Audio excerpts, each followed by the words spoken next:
Hey everybody, welcome to Women Seeking Wholeness. I'm Cherie Burton. This is a podcast for women who long to feel, express, and to be who they truly are.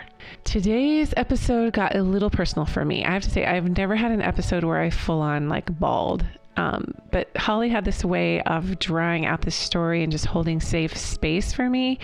And I hadn't intended to share it, but it just came pouring out. So there's a very, very personal, vulnerable story in the mix with this episode as it relates to sort of the cultural religious body shaming. What prompted me sharing my experience was in light of the recent excommunication of Natasha Helfer, a guest on my podcast last year. I was on hers. She is affiliated with the Mormon Mental Health Association, and she's very credentialed in her own right with her expertise around healthy sexuality. And so it turns out that the council that excommunicated her did not like her take on how she was promoting healthy sexual practices and opening the discussion and some of her disagreement with the policies the church has. And so she was excommunicated. And that brought up so much for me, and you'll see why as you listen to this episode. But Holly Toronto is a certified health coach who does specialize in this. She specializes in body image, particularly how we can experience the fullness of our humanity and our divinity through cutting out all of the body shaming. Holly also has a podcast of which I was able to be a featured guest on just a little while back called Return to Wholeness, which is eerily similar to the name of this podcast. So she and I are definitely on the same wavelength. And we've had a lot of deep personal exchanges in our pursuit of liberating the consciousness around all of the hangups we have on body image. So I hope that you enjoy this episode, and remember that you can ask to join Women Seeking Wholeness Facebook group and find me also on Instagram, cherie.burton.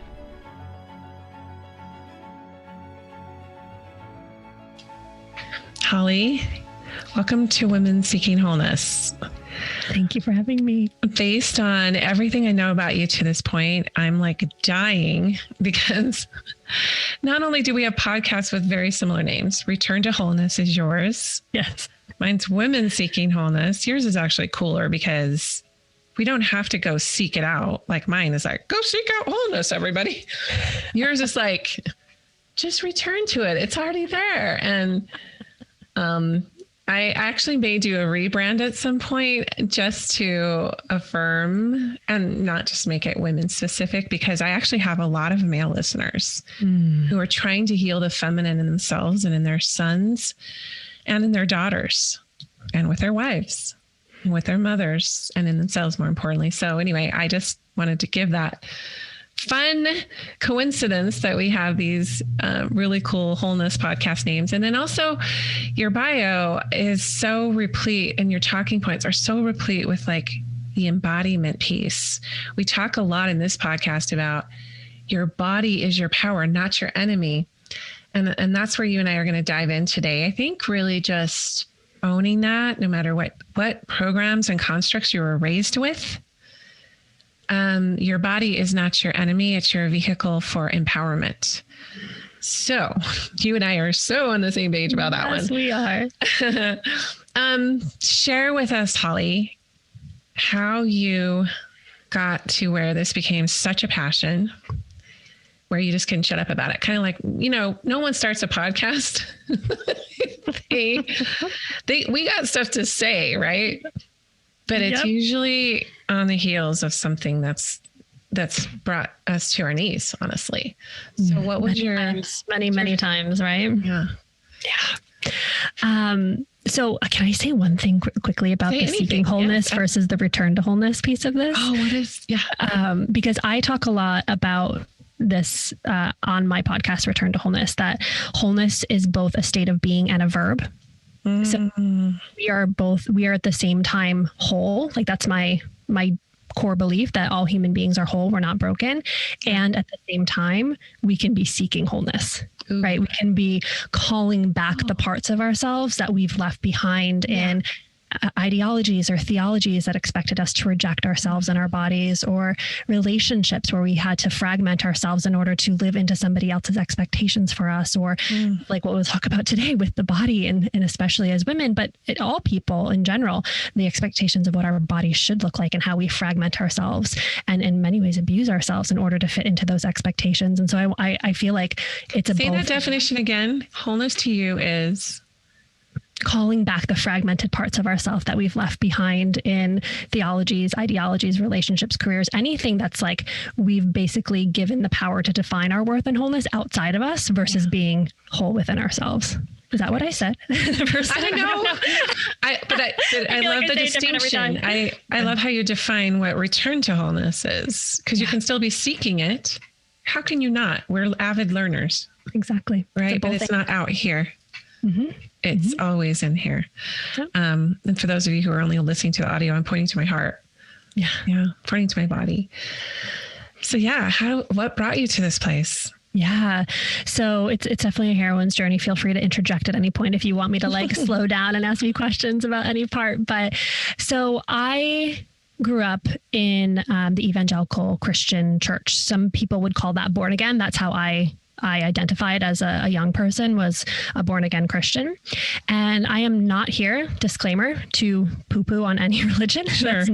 That's not what I'm about, but I am here to call out potentially, again, where I and many people and women were expected to fragment in order to live into that theology. And so for myself personally, I learned from a very young age that the offering that I had as a woman, right, was to remain pure until my wedding night, to never have sex, to never have a sexual desire, to never even actually present myself as sexual until my wedding night. And if I did, do you feel like that was the central, like this is a woman's role? Yeah. Yep. That was, for me, what I believed was the sort of amplified talking point in any sort of youth group that I went to, or small group that I went to, or like girls group, or whatever it was. The central talking point, what always seemed to be the theme, was purity. So what about the young men? I'm a little bit familiar with the evangelical culture. Was it as driven home to the boys as it was the girls? So yes. And there's a fairly famous, I guess you could have called him a thought leader at the time. His name was Josh Harris, and he wrote a book called I Kissed Dating Goodbye. And he since renounced that work because of the damage that it brought to his life and the damage that it brought to. Was it that thing of like only kiss at the altar, like wait till you're getting married and then that's your first kiss or something like that? I heard about that. That dating. National, yeah. Oh yeah. And it's starting to actually get national.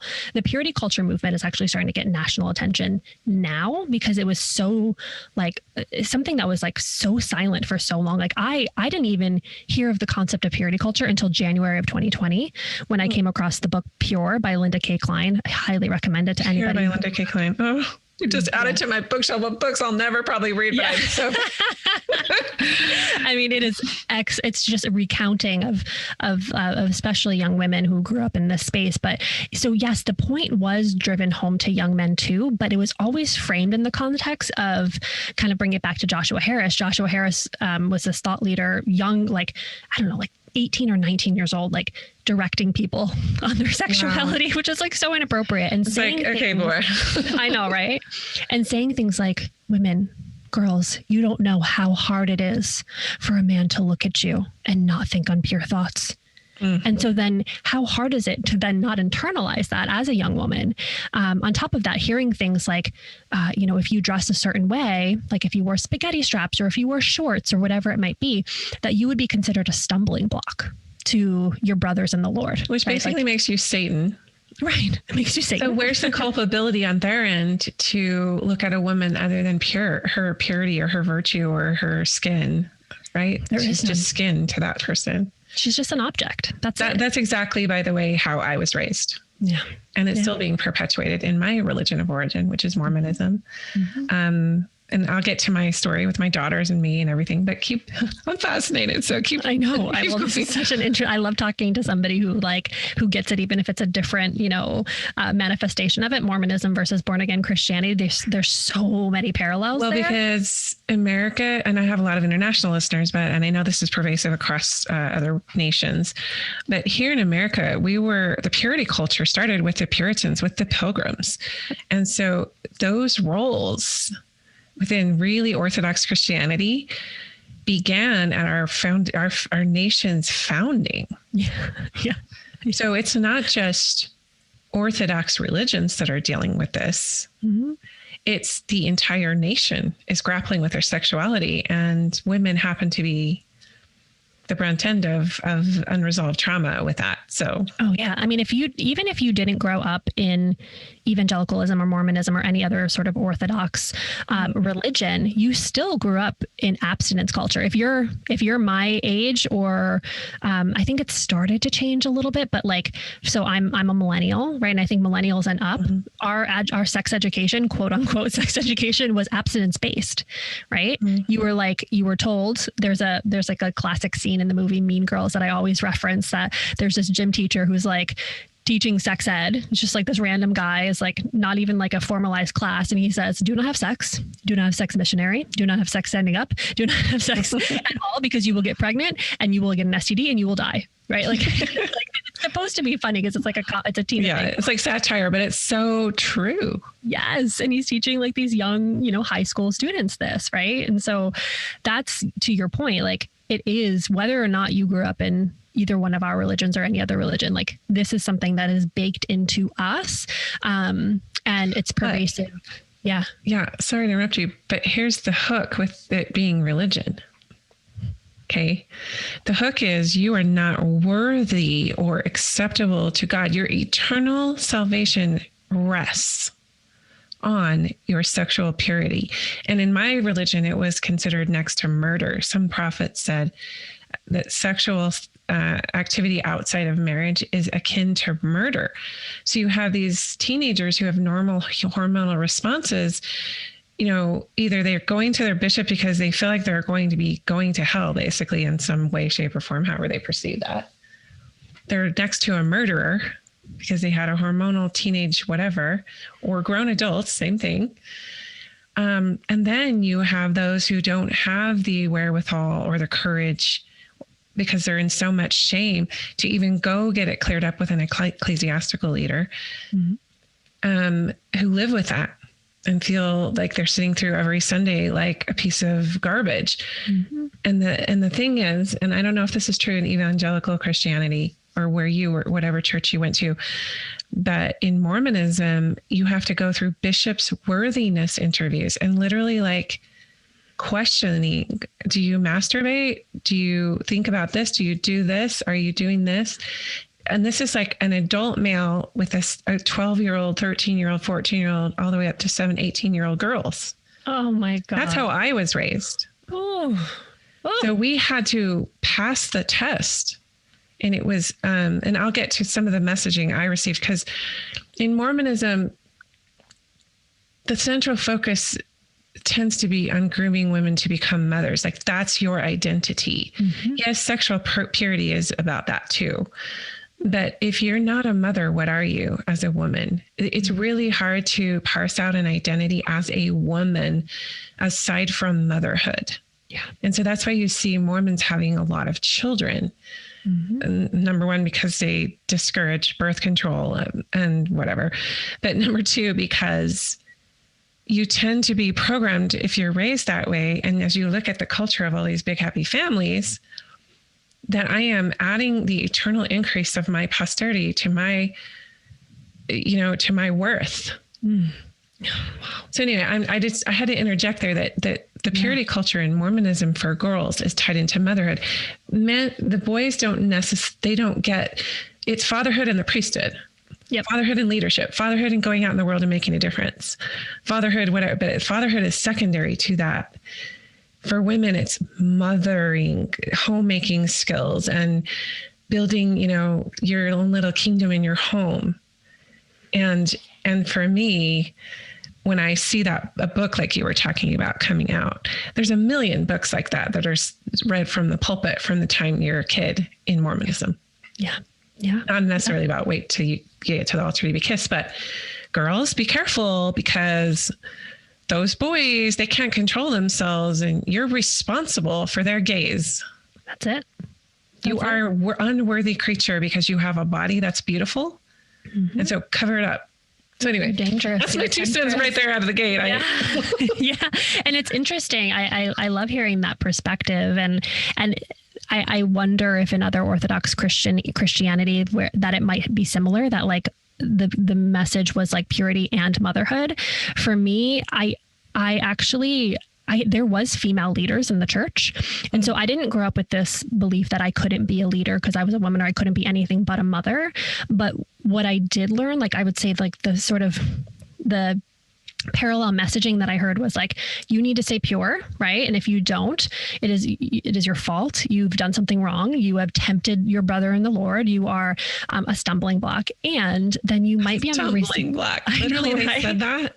Yeah. Like your body's a stumbling block. Yeah. He'll trip. He will trip over me. But then on top of that, there was this other narrative that I heard more so from women in the church, right? Because women in evangelical Christianity were taught to police each other, right? To like hold each other accountable and be like, you're doing this, or I was policed at a very young age for doing very normal childlike things that were perceived as too sexual, like the way I might dance in a worship service or whatever it is. Wow. And being policed for that. But there was this term called a Jezebel. Oh, Jezebel, the harlot from the Old Testament. Yes, exactly. I actually liked that name for a girl, and I'm like, I wouldn't do that to her though. Almost to be like a little bit subversive might be kind of cool, but there was this narrative of like, don't be a Jezebel, don't be a harlot, don't be a temptress, don't be a deceiver, right? Mm-hmm. And so, and I think a lot of that has its roots in the creation story of Adam and Eve, and women being the bearer of the original sin, right? They're the ones that ate the apple. And so there was a lot of blame. There was a lot of sort of like a lot of like women being asked to shoulder the blame for the sins of humanity. Right. And I very much so feel like that's still the case in many ways. But that's sort of what I felt. Like I didn't feel necessarily that I had to be, a mother or whatever, but I was like, don't be a Jezebel. And now how I interpret that is don't be too much of yourself. Don't be too big. Don't have a voice. Exactly. Don't speak up. Don't challenge, right? Yeah, fall in line. And if you have a thought, keep it to yourself, because you're going to deceive others and you're going to poison them with your rhetoric about anything other than what we're showing you right here. Exactly. I wanted to back up a little bit to Eve. We've done some episodes on her, and I interviewed Amy McPhee Albest. If you want to go check out her podcast, just listening to you, I think you would love it. It's called Breaking Down Patriarchy. But our interview that we did together, she's also, her roots are in Mormonism. And we talked about how, Eve, because she's done advanced research in academic ways and theological ways of the Adam and Eve story and how it was written down and who recorded it and this, and how everyone has taken it so literal. But it really wasn't even recorded for thousands of years. It was an oral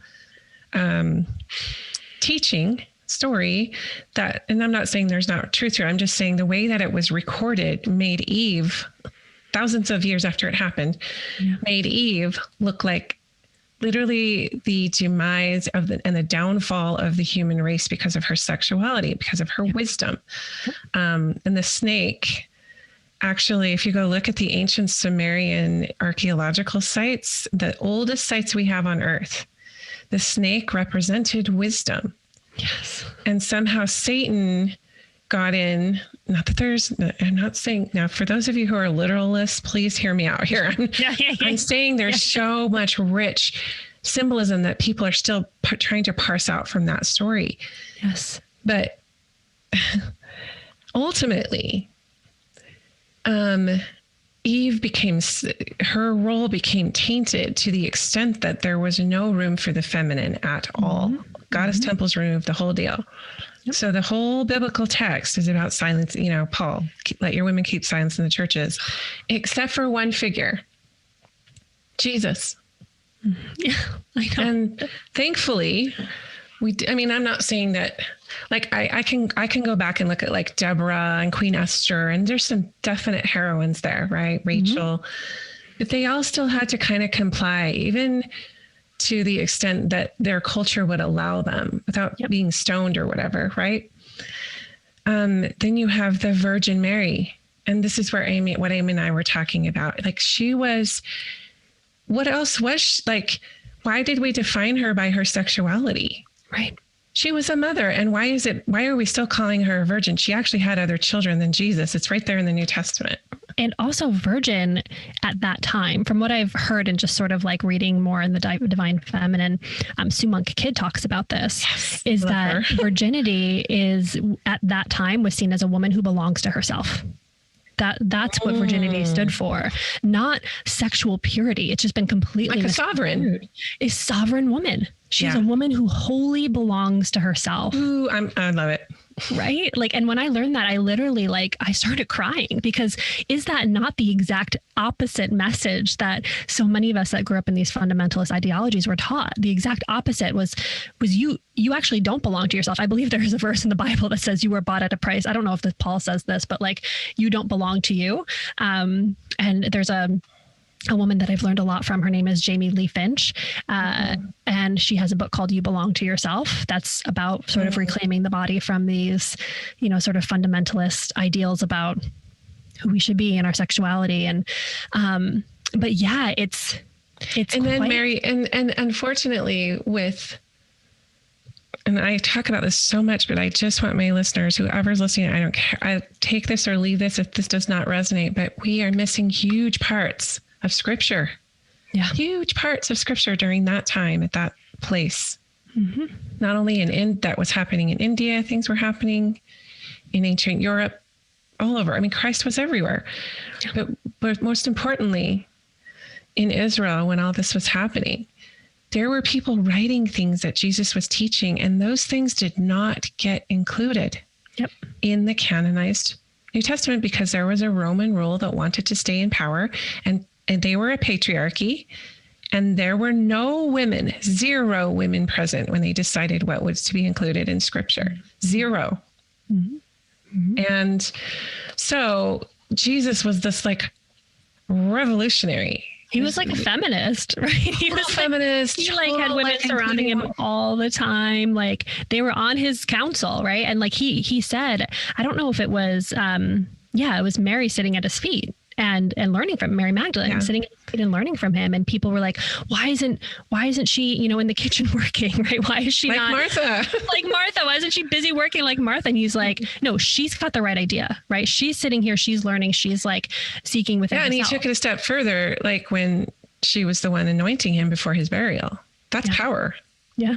She was doing a priestess powerly thing. Yeah. And he would say to those naysayer apostles, what she's doing right here, this will be a memorial of her. And it's just now we're entering that age where we can actually entertain what that was. Yeah. Because we were too busy calling her a prostitute for so long. Yes. Up until very recently. It wasn't until 1969, I believe, the year I was born, that the Catholic Church was like, no, she wasn't a prostitute. Newsflash. After thousands of years, we're telling you now she was not a prostitute, and they created a feast day for her, July 22nd. Mm-hmm. Yep. I'm still wanting to go back because I know we could go. I know. So let's go back to your story. So you're hearing all about the creation story, because this is something that I think will actually inform the rest of what we talk about. This could be like a 4-hour episode, I'm realizing. So we might have to do more than one episode together. Well, you're going to come on mine. You're definitely going to come on mine. So creation story, right? There's so many different ways that can be interpreted. And I know there's theologians who are like spending their time and energy, like pulling out meaning, some symbolism and things like that.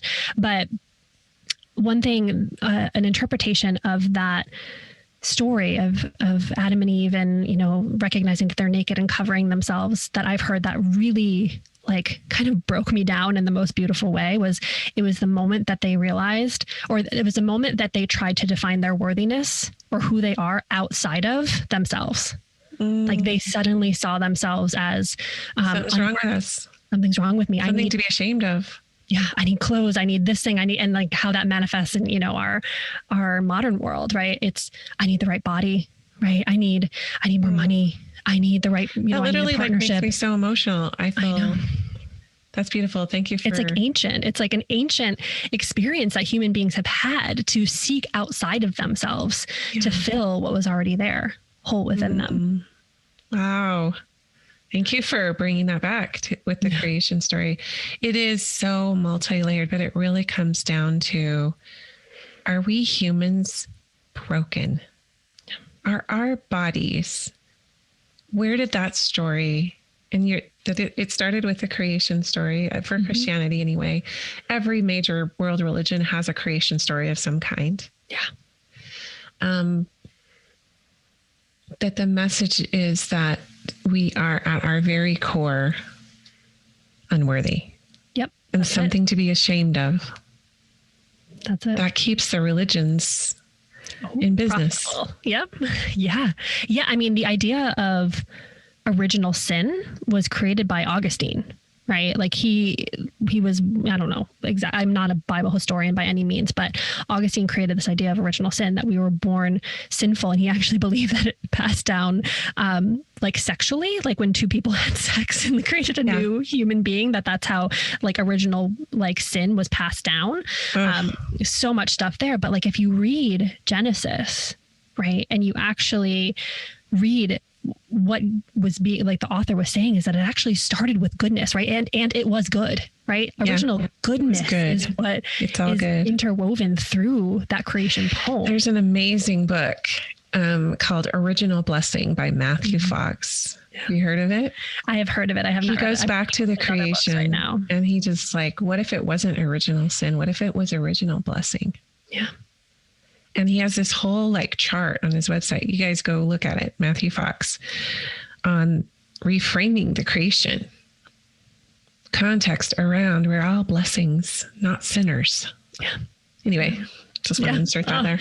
I mean, it completely flips like how we relate to ourselves as human beings. And if we bring this back to the body, right? Because I believed that my body was very, very wrong, because I started to have sexual desire at a young age, right? Like I got my period when I was like 10 or 11 years old. My I was like 14 and a half. I was such a late bloomer. I was quite young, and my sexuality woke up, and I felt myself desiring sex, wanting to touch myself, which again is totally normal looking back on it now. But I thought I was dirty, I was bad, I was wrong. And then, you know, anytime I did, you know, in high school or my young adolescence years, experiment, right? Like the shame and the guilt I would feel about myself, which then manifested itself as body shame, hating the way that my body looked, wanting to make my body smaller, disordered eating, all of these types of things, right? Because I just believed my body was inherently bad. Right. And she was undeserving of love and pleasure and desire. And I just needed to like make her smaller and smaller and quieter. Right. Wow. So she wouldn't take up too much space. The less of you, the better. Exactly. Less of me, more of God, right? Like that's what it was. Well, it's at the intent, they really would be aghast, these leaders. Yeah. Because they're good people. But they don't know that when they stand up every Sunday and say, boys, don't look at porn. Who wants to go to church and hear about porn? They're there to worship God. They're there. Right. And you've just planted that in their head. So they're probably going to leave and go look at it. Yeah, exactly. And then they feel like crap. Right. Either way, it's not your place. This is just a new soapbox I've gotten on. And it has only been within the last year that I've gotten so passionate about it. Your sexuality is yours. Yes. No one should police it unless you're hurting someone else with it. And then it's not sex. It's something else. It's aggression. It's rape, whatever. It's violation or assault. But I just cannot, I can no longer sit in a worship service or hear a conversation or look at something on social media that is that has a leader at a pulpit, all stiff and formal, talking about pornography to people 40, 50 years younger than they are. It's not their place, and it's not the place of a woman. And I will say this even as these young girls, me at 11, 12 years old, going and sitting with my bishop and him asking me questions about my sexuality I haven't even thought about, but you just planted it in my head. Oh, this is a red flag. I guess this is bad. Sex must be bad. Yep. Because why is this older man saying this to me? I better, bookmark that. I got to, and then all of a sudden at your wedding night, you're supposed to be this amazing sex goddess. Yeah, you're just supposed to flip it. Like this is the part to me that is so wild, right? It's just like you spend, potentially, a decade of your life. Like say you learn when you're 10 and then you get married when you're like 20, you learn when you're 10 that sex is bad, right? And you have like sex and shame firing together as like these neural pathways in your brain for maybe a decade or two. And then suddenly like you think, well, once I get married, right? Once I get married and then it's all going to be good, right? Like I'm just going to show up on my wedding night. My husband's going to know what to do. I'm going to be, this like sexual goddess. And then it's not, right? It's the experience is not what you expected it to be. Well, there's physiological reasons. If you're a virgin, when you get married, it's going to hurt physically. Yeah. Yeah. I mean, no one tells you that at church. No. Well, none of your young women leaders, unless they're great, very progressive. We did learn that a little bit, but like that it was supposed to hurt on your wedding night. But like that, to have that be the focus too, that when you do this, there's going to be pain, but then eventually to be pleasurable. I'm like, why don't you just spend some energy actually teaching young people how to connect to their pleasure? Right. Like how to learn what feels good in their bodies and how to communicate that with like assertiveness and boldness, because so many of us just think like, especially those in heterosexual relationships, that like, oh yeah, like the guy's just going to get it, right? He's just going to know exactly what to do. But like, I know with certainty that it took me communicating a lot to my husband. Hey, this is what I like. This is what I don't like. What do you like? And having open conversations about that, because I did my own self-exploration, right? Because I was able to, tune into those parts of my body through self-pleasure and figure out what I really like, and then be able to communicate. Like if we spent more time teaching young girls how to connect to their pleasure versus like how painful it is or how bad or shameful it is, like I think that the sex lives that children would have, like people would probably naturally wait, right? Because they would have like education, not necessarily wait until their wedding night, because I'm not a proponent of that necessarily anymore, but like wait longer, right? Wait for the right partners, and go into the experience feeling empowered versus ashamed. It really is such a sacred domain for each person, because some people would feel out of integrity with self-pleasure. That's just where they're at right now.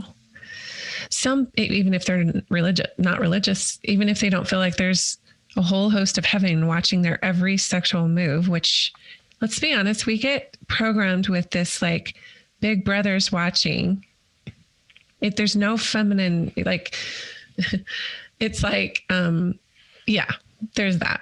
Mm-hmm. I don't even need to say any more about that. But yeah, I mean, each of us has our own sexual boundaries. That's why I was saying, and I know you're aligned with me on this, your sexuality is for you. Yes. It's not to report to someone for your worthiness to earn a place with God. Okay. If you're hurting other people, yes, please be accountable, get help, seek help, tell someone. But the reason all these addictions are happening, and I will tell you this right now, Utah leads the nation in internet pornography usage, downloads. There's so much addiction here. There's so much sexual shame, so much sexual addiction, because and I won't just put it on the men, but they're the main purveyors of this. They're the main consumers. Mm-hmm. But they are told to rein it in, and they are asked by their bishop if they're masturbating when they're like 12, 13, 14, 15, all the way up. And so why would someone ask you that? Oh, God must think that's bad. Well, and then they can't do their priesthood duties. They can't pass the sacrament. They can't take the sacrament. So it's such a, as a young woman, I wasn't asked that. I don't remember even being asked that. Maybe I was asked that at one point, but for us, it's more like save yourself. And, I have a whole other sideways place we could take this, because I actually, and maybe I'll share my story on your show. My listeners know a little bit about this, but I haven't gone into a lot of detail. I actually got pregnant when I was a senior in college, and I was 25, and I was put under a lot of, I served a Mormon mission. So, and before you go on a mission, you make covenants in the temple, which are very serious about chastity and other things. So violating that, again, is like next to murder. Mm-hmm. So I'm like next to a murderer, and I'm pregnant, and the guy leaves me, and there's all this drama. And so I go to my bishop to just work it out and get my life back together. And he brings out, he brings me some resources basically that say that the church handbook, number one, I have to go to a church court. Okay. I have to go to what is called a disciplinary council, and it's now called a membership council to make it land a little bit less prosecutor, but it's still it's a discipline council. And so here I am alone, pregnant. Guy's not there. My family's in California. I'm in Utah. I'm a BYU student, Brigham Young University. I get kicked out of a BYU completely, like you're out. And so there's a whole thing around that. But the point being, I had to stand up in front of, I want to say probably, my memory is fuzzy on this, but I think there were about 4 men there. Maybe more, maybe, I don't know, 4 stick out, because it was trauma. Like they were asking me detailed questions about, why did I do this? Did I know how serious this is? And then there was the whole thing of carrying a baby. So I ended up placing her for adoption, because in the bishop's handbook, it talks that if there are no plans for the parents to marry, the mother should, it made it seem like it's the best thing that God would have you do, because this child won't be born in the covenant. The covenant is all those things: a chaste mother, a chaste father, all these temple covenants abounding, right? I wasn't that. Sorry, you're crying, so you're making me cry. I'm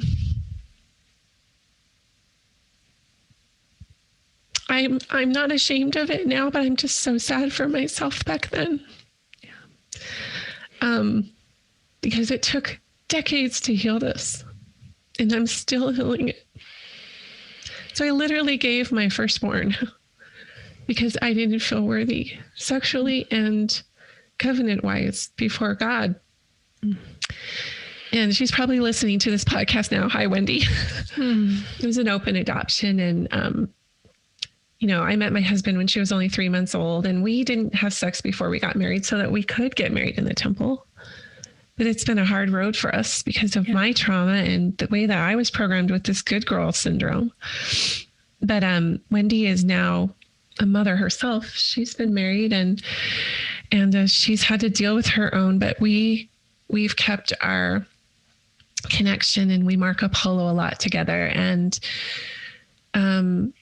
anyway, I just say, I know what that feels like to literally wear the scarlet letter, because the motherhood thing is so tied into your sexuality. And then somehow as a 25-year-old senior in college, I still was not worthy. Right. So, and my husband would have married me in a heartbeat if I was a single mom, but this is the plan the universe had for her. And I chose the parents, and it is what it is. Yeah. And it's come full circle, and we have a glorious relationship. But I do have 2 other daughters and 3 sons, and my one daughter is 22 and one is 6. Wow. So what do you think I've learned that I'm now going to pass on to this 6-year-old? So, wow. I kept, even when there's this point in the disciplinary council where they have you go out in the hallway to wait for their decision.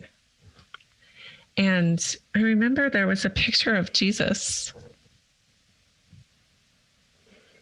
Sorry. In in the waiting room.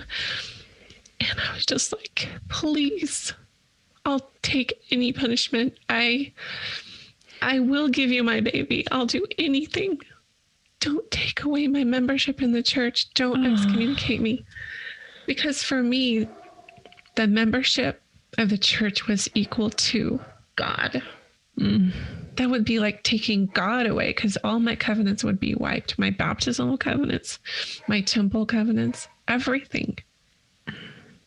So that would mean I'm literally nothing. Don't take that and you can have everything. So, oh my gosh. Okay, I'm supposed to be making you cry on this. But I feel like this is still happening. And that's why I'm so sad. There's a woman in our community, in the Mormon mental health community. Her name is Natasha Helfer. I've interviewed her on this podcast. She's a Mormon sex therapist. She's done so much advocacy work to just open up this discussion, LGBTQ, people committing suicide, so much pornography usage among Mormons. So she's trying to just normalize some of these things so we can at least talk about them. Well, guess what? She just got called to a disciplinary council over the weekend, yesterday. She's still awaiting her fate. And by the time this airs, she may either be excommunicated or held up as... Anyway, her disciplinary court was not friendly. And I just was listening to that actually before I got on this call about her recap of that. And I want to bring her back on at some point because we talked about these things. We talked about mental health. If we really, really get down to what is happening with religions, especially, let's just say, trying to police sexual behavior and trying to control it, honestly, it's affecting people's mental health. And it's that simple. The name of my episode with her last year was How Religion Impacts Women's Mental Health. And I made we both together, actually, I was on her podcast and we made it my podcast interview at the same time. But sorry that we took so much time with my story, but I felt like that needed to come out intuitively. So now I'm like wiping snot and tears. Well, and you're hitting on something that's even very, very topical, I guess, in mainstream media right now with, I think it was 3 weeks to a month ago, there was the young man who shot and killed those women in the spas in Atlanta, Georgia. And his upbringing was in evangelical Christianity. He had been what he felt like was like tortured around sex addiction. And he obviously had many disturbances mentally. But what he said was that he saw these women as temptresses that he needed to get rid of. Right. And so like, yes, it's, so that mental illness, if like whatever, like, okay, religions don't know they're doing this, but they're throwing fire on somebody like that. Yeah. Has already got a predisposition for mental illness. It's like throwing gasoline. I just have to follow up. Like, I did not get excommunicated. I got a step down I walked back in the room and they're like, well, we want you to know your Heavenly Father loves you. And they call these a court of love, right? They're not. I felt nothing but fear and shame. Don't take this away. Don't take God away from me. I'm horrible. I'll take whatever punishment. Like, this is me talking to the picture of Jesus in the hallway. I get back in there and no women were there to support me. None. These men who are quite a bit older than me, who had learned now all about my sexuality, why I chose what I did. I'm actually a normal person. I go to college. Anyway, so we prayed and I was out there a while. It felt like hours. It was probably only like 20 minutes or half hour, but it was a long time for them to pray over my salvation. What do you think we should do with her, God? When I knew in my heart, I was pure. Like, I've done a lot of healing with this, so I was able to go back there in my psyche. It was diamond crystalline pure. Yeah. I was pure from the second I said, forgive me. Yeah. but I was carrying a child, which compounded things, right? A girl. We want you to know your heavenly Father loves you. And this was really hard for us. I'm like, it was a no-brainer for him. This is the healing I've done. Why was it so hard for you? It was a no-brainer for my God. Yeah. I'm worthy. Yeah. Yeah. But I'll take whatever. And so he said, we're not going to excommunicate you. And then I just washed with emotion. But you are going to be disfellowshipped, which is you can't take the sacrament. You can't have a church calling. You can't pray in public. You can't go to the temple. You can't, it's basically all these restrictions on you for all your outward worship. Wow. I'm really, really grateful, Holly, that I had this experience. Yeah. Because I was never more close to God in my entire life. Take all my missionary service, which was 1.5 years that I dedicated out of my single college life to go testify to Christ. Take all those years, all my upbringing, all the years sitting in church, every spiritual experience of my life. Never did I ever feel more connected to God than I did when I was disfellowshipped. So what does that mean? What does that actually mean? I made a sacred choice to place my daughter. I had direct revelation on where she went. They like you to think that you don't have the companionship of the Holy Ghost and you have to earn it back. Yeah. There was no earning. It was in spades. It was in abundance. And when I placed my daughter for adoption, I literally felt angels, light, what I only perceived to be like the only portrait of Christ that I was shown growing up. I saw that. And I hadn't been reinstated yet. I was still disfellowshipped. The only way that my husband and I were able to get married in the temple is my husband had to go back with me to court as a character witness for me to get reinstated so that we could get married in the temple. And he had to tell them that I was worthy and chaste. Wow. So that's how we started our marriage. Wow. That's how we started. This my broken view of sexuality, my body. I had C-section with her, so I'm scarred. I'm broken, and we tried to have this great sex. We didn't have sex before we got married, and so, here we are in Cancun. Well, or no, it's Puerto Vallarta. Wow, yay! Yeah. Anyway, sorry. I just had to, for those listeners who were hanging like, did she get X'd? What happened? No, I didn't get X'd, but I got disfellowshipped, which is just as psychologically damaging. Oh my God, I can only imagine. Then to even marry my husband and the partner that I want as a 26-year-old woman. Yeah. Wow. I'm still on trial as the Scarlet Letter. So he had to go in and let them know that I was okay.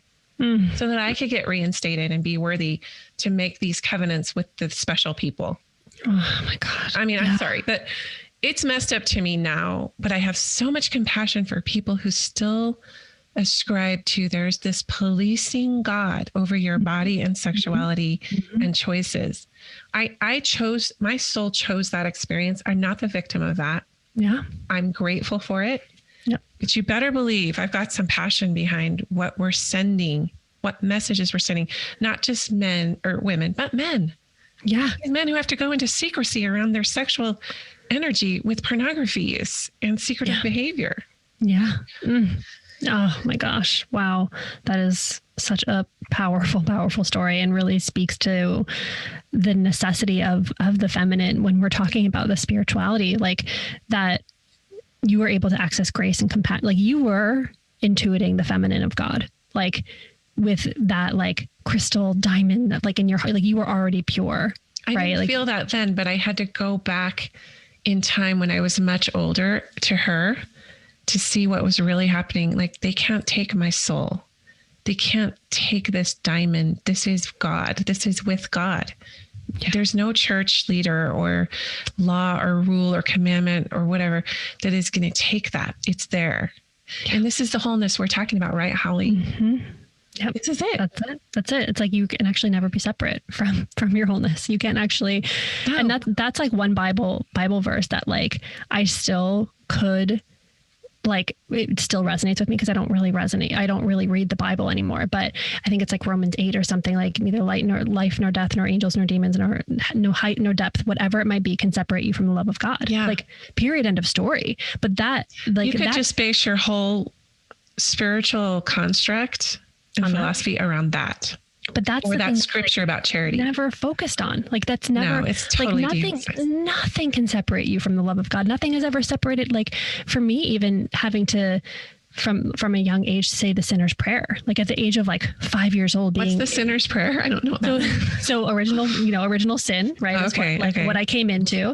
And so then around the age of like 5 or 6 or something, you, as like a young Christian person, 5 or 6 year olds. Oh, 5 or 6 year olds. So sorry for yourself. Like, I mean, you're introduced to the concept of eternity at the age of 5 or 6, right? And the possibility of eternal damnation at the age of 5. I mean, younger than that for sure for me, like probably 4, 5, 6. Like, I had an idea of heaven, but like being called to, like, I think this was like chapel when I went to like a private school. There was like a chapel service on Fridays, and there was an altar call for like any student who hadn't yet given their life to God to come to the front and kneel and say the sinner's prayer. And the sinner's prayer is, I don't actually remember it, thank God, but like, I'm glad you don't remember it. But like essentially just saying like, I commit to, leading a life in alignment with, Jesus, and asking Jesus into my heart. And then I was told that that once I said that prayer, there's no undoing it. Like, that's it. Even like, there was nothing to sign or anything, but like, I said the prayer, now that's it. And then I was baptized, a couple of years later. But interestingly, especially as it related to sexuality, that was the one area where I felt like if I were to, stray from the path, if I were to give into temptation, that is the one way that like my salvation could crumble. Right. It was if I gave myself to another man or whatever it might, or gave myself to a man or gave into my sexual desire, like that would separate me from God. But now the feminine is not. Yeah. Keep now going, because I've got some stuff. What I realized more than ever is that my sexuality has actually been a conduit back to God. Yes. In many ways, like the way that I've learned to connect to my sexuality, recognizing that, my sexuality does belong to me. It's mine. It's how I choose to express it.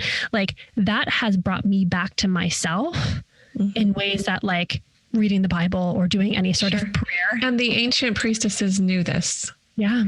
And so did the ancient sages before all this patriarchy stuff happened. They knew that the sexual current was God. Mm-hmm. And for a woman to basically in her womb be able to, create life this way, that this is life, that the sexual energy is life force. Yeah. So to tell these, let's just bring it personal, us, like as little girls, that wasn't God. But at the same time, we both know that there's misuse. Listeners, please, like, we're not saying that there's not misuse of this, just like with anything. Absolutely. But why didn't we sit in Mormonism? It's primary. So like from age 3 to age 11, you're in primary school, it's like Sunday school, but it's by age groups to prepare you for baptism at 8. And I remember as early as like 6, 7, like you're talking about, like, oh, okay, how do babies come? And then like, why is that bad? Like, how you're trying to like, why would God make babies come this way? Right. Why is this bad? And I remember talking to one of my friends that was 10 when I got older at a sleepover. And she's like, babies don't come that way. I'm like, yeah, we're all telling her, we're like, yes, they do. A man has to put his penis, your dad had to put his penis in your mom to make you. No way. No. She was like traumatized that we were telling her this. I mean, I never learned that. She was a Mormon girl, and she literally thought that sex was something you never, ever, ever do. That even parents don't do it. No one does it unless you're a Hollywood movie actor or you're a sinner of some kind. So yeah, I remember thinking it was bad, and why would God have babies come that way if it's bad? Right. Doesn't make sense. It doesn't add up, people. It never made sense. It never made sense to me why something that felt so so good was so bad. Well, but then to the credit of religion, there are bounds of misuse. Oh, absolutely. And there is a rape culture. Yeah. One of the things that I think is beautiful, I think monogamy is beautiful, right? Yeah. So there's bounds for this energy. Totally. I mean, the church has played a major role in rape culture, just in like the mere precedence of like calling women a stumbling block. Because I've tried to tell people that, and they literally think that I'm the heretic of the universe. So everything that we've said up until this point should make that very clear, right? The mere thought that like I, as a woman, was responsible for a man's experience of me. Like if a man had sexual thoughts about me and or acted on those thoughts, like if you were at a bar, my fault. If you were at a bar and you were that is rape culture within itself, right? Like that is rape culture. To say you shouldn't have dressed that way if you didn't want to get. Exactly. She asked for it. She asked for it. And that's like, I was definitely inspected before I would leave the house in the morning to make sure that I was modestly dressed and, policed in how I like put myself out there and the makeup that I would wear and what attention I was drawing to myself as if like, being in my fullest expression as a sexual being would make me on the receiving end of some sort of punishment or trauma. Right. And that in some way would be my fault. Right. My fault that a man did this and he would be absolved of responsibility because I was the one that put the thoughts in his head. Yeah. It's like that. I mean, the church really needs to see that and look at that for what it is. Absolutely. Because the culpability is not there for the young men generally. Yeah. I tuned in gratefully when I had started to have my daughter, Savannah, who's beautiful. She's 22. She has an amazing feminine figure form. She just is a beautiful girl. And when she started developing and then she'd be beholden to go sit in those bishop's office interviews. I'm like, how does this feel for you? She said, I don't want to go. So I would go with her and sit in those. And the church is starting to make that a policy now, but 7 years ago when she's 8, 10, however old she was. So 10 years ago, she was 12 years old. She didn't feel good about it in her female body to go sit with a man and rattle off worthiness questions. Wildly inappropriate for a time. Wildly. They still don't see it. I'm telling you, Holly, it's not, they don't see it because it's just the way it's always been done.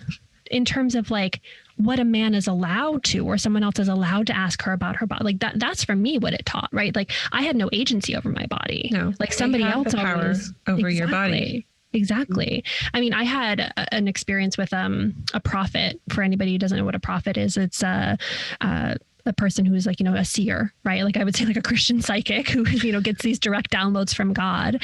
And I had this by the way, anyone can be a prophet. Jesus said, if you have the spirit of Jesus. Yeah, but in Mormonism, there's like literally one prophet and he has 12 apostles and it's a whole thing. But when you say prophet, that's where my mind goes. Like in Mormonism, there's one prophet, he has 2 counselors and then he has 12 apostles, but there's one prophet for the whole church and world. It's, there's definitely like lots of prophets and people could use their prophetic gifts within Christianity. But there was a prophet that visited my church when I was 14 years old, and he would always give a sermon and then he would do this like special popcorn thing where he'd like pull one person out of the audience and give them like a direct word from God. And it was like always like quite an honor to be chosen. And so I was 14 and he pulls me out of the crowd. And I was like, okay, what's he going to tell me? And always I wanted it to be something about like who my future husband was going to be or whatever it was, because that's like all I thought about. But he gave me this beautiful message about how I'm like Samuel and that I hear the voice of God. But the problem is that I don't always trust that it's the voice of God. And it was all about like trusting that I hear the voice of God. And it was this beautiful message and looking back on it, but then it flipped really quickly. Suddenly he was like, you know what I see? I'm going to tell you what I see. I see the wolves are circling you. And the Lord has put your parents as a hedge of protection around you because you know what? The phone rings a lot and your parents, God doesn't want you to be spoiled, polluted, or diluted by these men. So trust your parents. And the fact that I was 14 years old, standing up in front of 200 Was he saying people, this to everybody? Yeah, like, 200 people, like my parents' friends, all of these older people, my friends, saying to me, like, be careful giving away your sexual purity because God doesn't want you to be spoiled, polluted, or diluted, as if I could be spoiled, polluted, or diluted. Right. And how wildly inappropriate that is, just from like a psychological perspective, but also like how it completely overshadowed what I believe the actual message was for me, was to trust the voice of God within me, to trust my intuition, to trust that inner knowing that I have. And now I can come back to that and be like, all right, I'm going to cut off whatever he actually said, because it seemed like, interestingly enough, anytime he pulled a young girl out of the crowd, there was always a message about sex. There was always a message about purity. And I'm like, that's your own stuff, dude. Yeah, you're projecting there, buddy. Yeah, you're projecting. Because I've heard of stories where some bishops are super cool and they're like, hey, I have to ask this. I really don't want to. It's super awkward. And then some bishops like, where do you touch yourself? How often? Like they're getting off on it. Like this is a big problem. This is pervasive. Yeah. In this secrecy culture. Wow. Anyway, so keep going. So you had this prophet basically sexually shame you in front of 200 people. And I was just like, that's it. But yeah. And I don't know in what way we want to transition this, because we could probably talk about what's wrong with these things. I know. I'm looking at the time. I'm like, oh my gosh, we just totally. Okay. So let's do this. Let's get to the heart of this. Maybe we already did. Here I am, 52 years old, and I'm still emotional about what happened. Right. Mm-hmm. I feel like there's still a little bit of a wound there, because I need to feel empathy for others who are not speaking out. I'm starting to be more vocal about this, and I'm maybe writing about it in depth, but not from a victim standpoint, because I am an empowered woman. Yeah. I've been to the shadows. I've been on the descent journey. And I've met the goddess, you could say. And I'm still part of, like, I haven't arrived by any means, but I have tasted the opposite of you're not worthy. Yeah.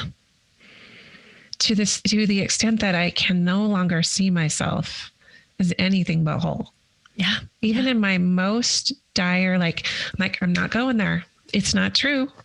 And the Christians would say, not today, Satan, not today. Yeah. It's that same thing. And I am a Christian, by the way, just FYI. But I'm also Buddhist. I'm also, all these other things. I'm sort of this omnist right now, where I can take truth from all of these other sources, some religions, some not. Like Brene Brown, right? She's a prophetess. Oh, thank goodness she's lined up, because that's my curse. My cursor is, I can tell. I've gotten to the point where I can tell when someone's projecting their own crap on everyone else. Yep. If you have a religious leader, let's just say, who's fixated on one topic, it's because they have not healed it in themselves. Mm-hmm. And I'm really astute with that. I don't expect perfection from people I'm learning from, but don't project your stuff. Guide us to our own knowing and our own diamond within. Yep.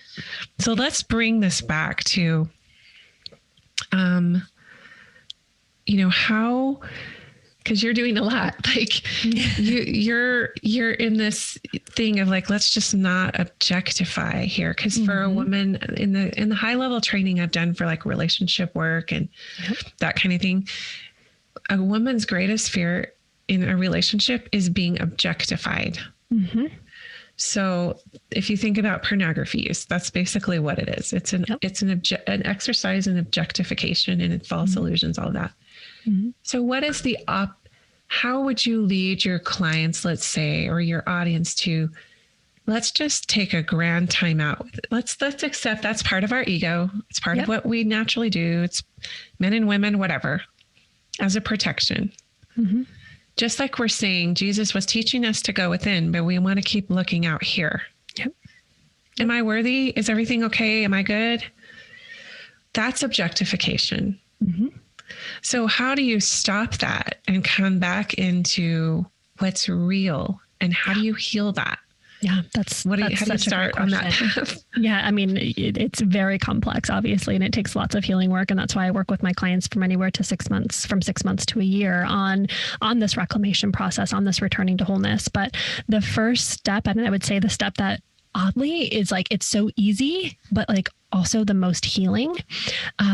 We are, even in the way that we speak, we objectify our bodies by calling our bodies its, right? It's it that's separate than us. And I don't know if you've noticed, like maybe body parts or like just the body as a whole, right? Okay. We're like, oh, it, you know, my body, it feels really bad today, right?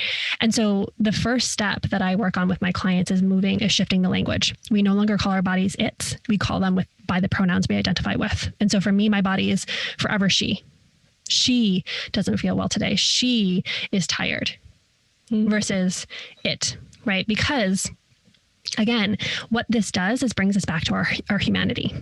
And when we are doing this healing work, especially for those of us who came out of or are healing from fundamentalist ideologies or religions, right, where we were taught to outsource, we were taught to look outside of ourselves for our salvation or for our goodness, right? This is actually coming back to our humanity is very, very good, right? Even if we mess up, even if we fall short of the glory of God or whatever it is, like in our bodies, in our humanness, we are good. And one way that we do that is we stop calling our bodies we stop calling our bodies any sort of language, like even like vessel or vehicle. Like people love to use that language and I get it, but even those inherently make our bodies an object. Right. And what I want people to know is that what if they call it a temple? Do you see that as objectification? My body's a temple. That's that's a little bit harder of one to. Yeah. I mean, again, like this, everyone has choice. I don't personally call my body a temple. I call her she, always. And because that feels, there's something to temple or whatever that anyone can go worship, that anybody, well, they could, but there's still a purity element to that for me. Yeah. There's still an expectation of like, well, now I must treat my body. And yes, we should treat our bodies with kindness and love and nourishment. But I find that also with temple, that upholds a expectation of like perfection or purity. Right. For me, it felt a little sanctimonious. Like I honor the scripture, your body is a temple, because there's so much truth there. But I'm like you, I'm like,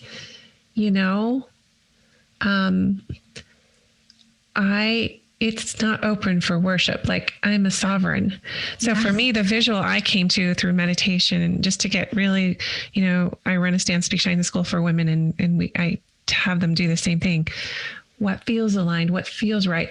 For me, when I feel like a sovereign, it's literally like I'm sitting on a throne inside my body. My soul is sitting, Cherie, I'm sitting on the throne and I choose what comes into the courtyard. There's a courtyard, the world's at my feet. I can do whatever I want, but I have boundaries around who I let into that courtyard. And I've got protectors. Like I have it all set up in my psyche. Whereas before somebody would just say, oh, like your body's a temple. Well, there's a lot of people in there and things that can happen. And people can't come in without my consent. And I'm not perfect. And like, I just, does that mean I'm polluted? Is my temple, because that brings up a lot of other imagery of Christ changing over, changing over the many changers in the temple. And I love that. At the same time, I just wanted to ask you that because and it's programmed very early in Christianity that your body is a temple. Yeah. Totally. And and again, I get, I'm a both and person. I'm willing to see the gray area. Mm-hmm. Like I can see where our bodies is a temple. Like I actually translate that to my body is sacred. And I do believe that my body is sacred. But as Richard Rohr would say, love him. There's no difference between the sacred and the profane, right? That's one of his principles of the alternative orthodoxy. And what I really want people the clients that I work with to see is that like your body is not something that's separate than spirit. And in fact, one of my favorite ways to remind people of this is through breath, meaning that the ancient Greek word for breath is pneuma, right? Yes. And that word also in ancient Greek means spirit. So I just barely did an episode 2 things ago where he talked about that. I'd love it. Yeah. The same word for breath is the same word for spirit in ancient Greek. And it was almost as if the ancient Greeks knew that this very, very like primal instinct that we have, the first thing that we do when we come into this earth, right? When we come through our mother's birth canal, right? Take a breath. Yeah. Right. And connects us to spirit. And the very last thing that we do before we die is take our last breath. Right. And we can't control our breath. Spirit. Exactly. Did you know it's impossible to die by holding your breath? You're being breathed. Yeah. Really, your soul and God are breathing your body for you. Yeah. You have some control over it, but not for long. Mm-hmm. Yeah. So I love that. I love that. And when I think about the body in that way, that like my body is actually in this very moment connected to the divine, connected to spirit, it becomes so much harder for me to hate her or to project onto her or to blame her. Right. It's like, oh no, she's very, very, very good. If we think about kind of our segue, our massive segue that we went on with like original goodness, right? What if we actually started from the place of our bodies are inherently good? And I know hearing that is going to feel very confronting for many people. Like, my body's not good. You know, there's nothing good about it, whether that's because you don't like the way your body looks or you don't like the way your body behaves. Right. And I just wonder if we can imagine for a moment that though you might not like the way your body looks or the way your body behaves, can you imagine for a moment that if your body was good, could it also be that she has the most generous desires for you, right? That she wants what's best for you, that any way that she might be manifesting that, though it might be painful or uncomfortable or something that you want to get rid of, right? That she's doing the best that she possibly can for you. Yeah. Beautiful. What if little kids are sitting in church hearing that? Right? What if we were taught to trust the sensations of our bodies? What if we were told, oh, that's so natural and normal that you feel that way, right? And let's teach you appropriate boundaries and context and honoring the sacredness of your body, right? My daughter is going to kill me for saying this, but my daughter that's 22, Savannah, I walked into the room when she was probably about 7, maybe a little younger. And she was exploring. She wasn't doing anything crazy, but she was trying to see down there. Yeah, of course. So I went and got a mirror and I gave it to her. And I was like, look, and I stepped out. I'm like, here, you go check it out. I'll be in the other room. I know a lot of forward thinkers that say like, yeah, you should do that with your girls. Men can see their parts. Yeah. Quite visibly. Yeah. By just looking in a mirror, just looking down, women can't. Anyway, so I just wanted to say that message of like, I believed you couldn't see it because it was really bad. Yeah. Oh yeah. And there are some theologians or, like patriarchal, some people literally think that's why, because it's the female parts are bad. So they have to hide. And I can't even say it. Like, were you born, dude? Like, did your doctor actually deliver you? Cause pretty sure you came through one of those. Like, there's no way you didn't. Like, you were not made in a test tube. Like, how could that be bad? Yeah. So we shift the language. We shift the language. A couple other things like, we shift the language. We remember that our bodies want what's best for us, even if it doesn't feel right, even if if we can bring curiosity and compassion into that, right? Like asking, okay, body, if this is like, if you actually were having a generous offering or a generous assumption for me right now, what would that be? Right. And then, the last piece of this is actually, it's more of a practice, I would say, like if we're going to kind of keep in a practical sense, because a lot of the work that I do with my clients is I use something called the transformational coaching method, which I'm trained in, which is about like changing ourselves at the level of like shifting our beliefs and our thoughts and our identities around these certain things, because we can form entire identities around body shame. Like we can form entire identities around dieting, around, purity culture, our sexuality, whatever it is. And it's like really pulling those apart. And that takes obviously space holding to do that. But I think the piece that I would say people could practice is in practicing seeing other people not as objects, because we objectify ourselves, but we also objectify others, right? So right now sitting here and seeing you, Cherie, like I'm seeing you and I'm seeing your beautiful coral top and I'm seeing your beautiful eyelashes and I'm seeing your eye makeup and your hair. Like I'm seeing all of these external features of you. But what I'm going to say is that what I also see is a strong and empowered woman who has a mission that she wants to share with the world. Right. I see a woman who has reclaimed herself. I see a woman who is a sovereign being. Right. That's who I'm really seeing. And that takes practice, right? To like, especially as women, when we're taught to compare and we're taught to like, oh, you know, like, because an older version of me would have been like, how does Sheree get her eyelashes like that? I have to do. You're not real. I'm just telling you. My eyelashes look right. I wish mine looked like that, and I would be focusing on how you looked versus who you are, right? And so this is another way that we can heal our relationships with ourselves, is actually by looking at other people and seeing them in the wholeness of who they are outside of their external appearance. And I always tell people I spent a lot of energy in my life winning a beauty pageant. So I was Mrs. Utah in 2005. Wow. And now I'm unwinning the beauty pageant. Like, I want to be a window, a boundaried window, right? Reflecting love. Yeah. I want to hold a mirror up for your greatness, for your you-ness. That's it. So thank you for that. All of those things, for seeing me for what I wish people can see me for. Yeah, the eyelashes don't hurt, but it's the deeper, like, hey, eyelashes are fun. Yeah. And then that's the other thing that we have to grapple with when we're growing up. Like, I've always had a large chest naturally. Mm-hmm.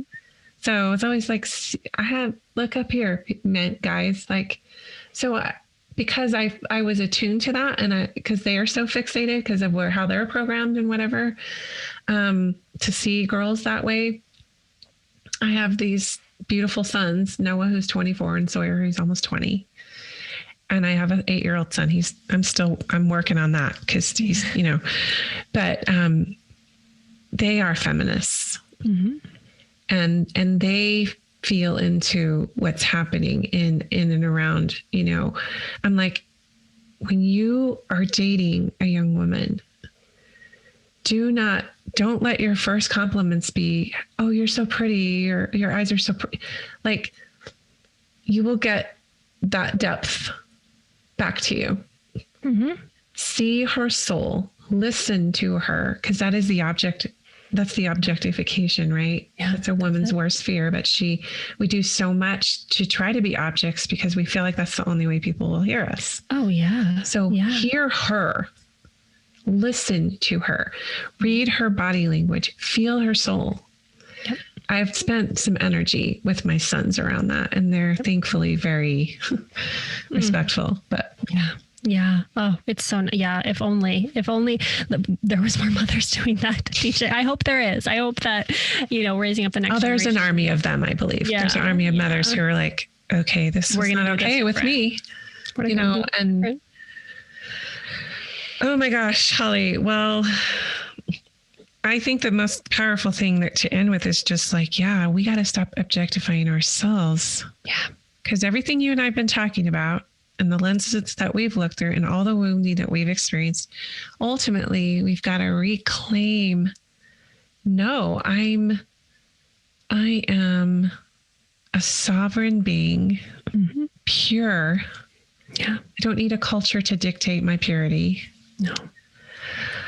I am, and I open myself to holding up a mirror or a window for others to see that in themselves. Yeah. Yeah. And can you see the wholeness of you are, right? Like the complexity of who you are, the nuance of who you are as a human being having a spiritual experience, and vice versa, right? And know that is very, very, very good. And so inside of your body is the light, but it's also the shadow. And can we stop expecting this like perfection of ourselves, whether it's in how our body looks, or the lives that we're leading, or the relationships that we have, or the children we have, or the career that we like, all of these external things that we have been using to define our worth, which are beautiful. Right? And they're the beautiful sprinkles on top.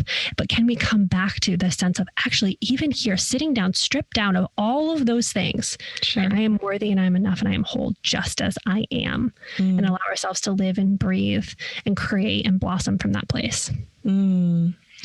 Mic drop right there. Yeah. That's all I want. Like literally, like that's all I want for people. I absolutely love it. Thank you for this. And thank you for holding space for me to just blubber over my shame. It's not shame anymore. It's only compassion. Those tears that I am not ashamed that I had to be. I'm not ashamed of what happened at all. No. Like, my shouldn't say it all.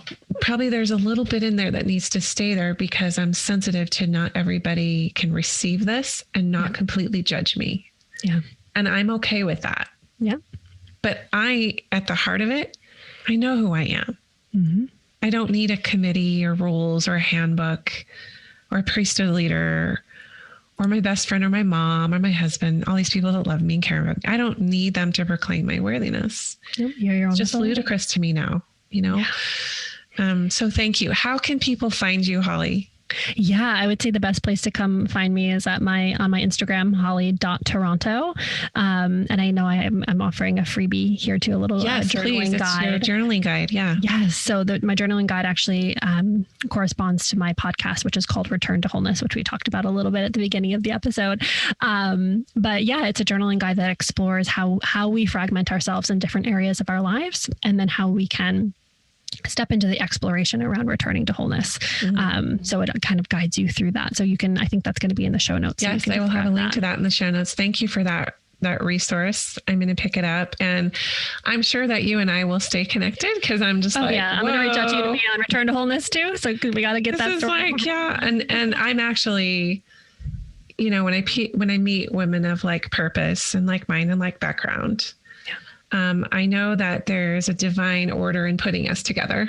Yep. Because there's power in voices, multiple voices, but the synchrony of that can land in people and affirm and validate. Yep. We hear your pain. We see what you've been through. You can stop this. You can claim your wholeness. Yep. That's the entire reason I started this podcast, so I could bring people in who have that same desire. It's beautiful. Yeah. So thank you so much again. This was wonderful. I loved every single second of it, even when I was crying uncontrollably. Likewise. Thank you for having me. Hey, thanks for hanging in there for yet another long episode. I just love to get the full depth and breadth of some of these topics that are so weighty and so relevant for our time. So I hope you did enjoy this discussion with Holly. And I will have links for you in the show notes where you can receive her free Return to Wholeness journaling guide. Check out her podcast also by the same name. And just remember that there are many things that we need to leave and reform within ourselves, right? And break up with and disconnect from. When we talk about being born again and experiencing the rebirth, it's just about reconnecting to some ancient primal source within yourself that has been waiting to be recognized. So I guess my challenge to you this week, I'm right there with you guys on it, is to begin those 3 steps that Holly talked about: shifting the language, getting curious with compassion, and then practice stopping the objectification of yourself. So I'll be in the practice with that, and appreciate Holly for her insight. Remember, you can always join our discussion in multiple posts that are developed each week around the topics that we dive into for further expansion and for more inspiration on Cherie.Burton on Instagram, as well as Women Seeking Wholeness Facebook group that you can ask to join. Have a glorious week, and we'll talk to you next time on Women Seeking Wholeness.